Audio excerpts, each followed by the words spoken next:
I didn't really choose photography, it just happened, but I think it's probably the perfect artistic tool for me because I kind of like to be creative. I wouldn't have the patience to be a painter or a sculptor. And photography, you're given a lending hand with the camera. You can still find the art out there, then it's just a case of capturing it on your camera.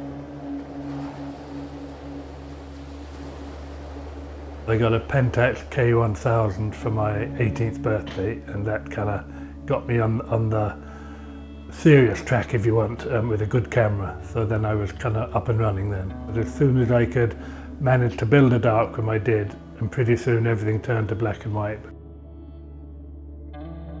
When I opened my first studio, I was probably 26, 27, and rents were cheap.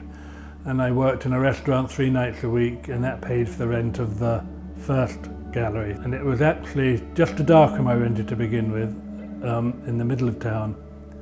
And it had a window onto the street where I hung a couple of pictures, and people started knocking to get in. So then I moved the darkroom further back in the building and opened a gallery, and that's where it began. People often ask me why black and white as opposed to colour, and it's probably the hardest question that I'm asked. And maybe the abstraction of black and white, you don't get an actual photograph, it's an impression of what you're taking as opposed to exactly what you're taking. Obviously I do look in colour, but when I'm out photographing I'm looking in black and white, so I'm looking for shadows and light and patterns and things like that. I would get a lot of my early inspiration from the street photographers of the 50s, 40s, 30s, especially Paris and a bit of New York. Duano and Cartier-Bresson and Brazy would be the early influences of the black and white, and then as I got more into the landscape as much as the street photography, obviously Ansel Adams in Yosemite would be like the god of landscape photography.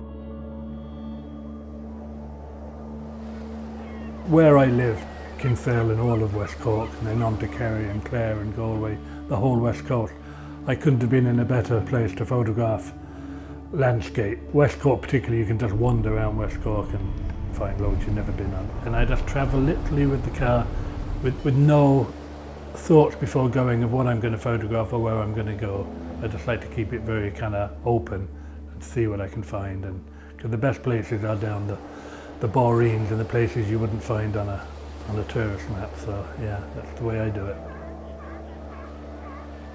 I work nearly more as a painter than a photographer in such that I'm just looking for an image, not a photograph. So I'm looking for something that'll be of interest, might have good shadows, good light. It could be a cow, it could be a large vista of an area, it could be a small little detail of a pebble.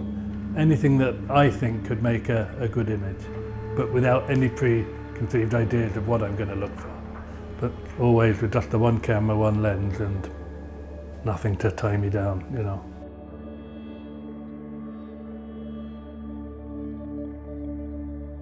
Often I nearly have to drag myself away, and I pick a place now, God, I've got to go in now for a week, but the minute you turn up in the place and you're on your own and you get the camera out and you kind of do the first morning, you know why you do it then, and then you feel like you got the best job in the world.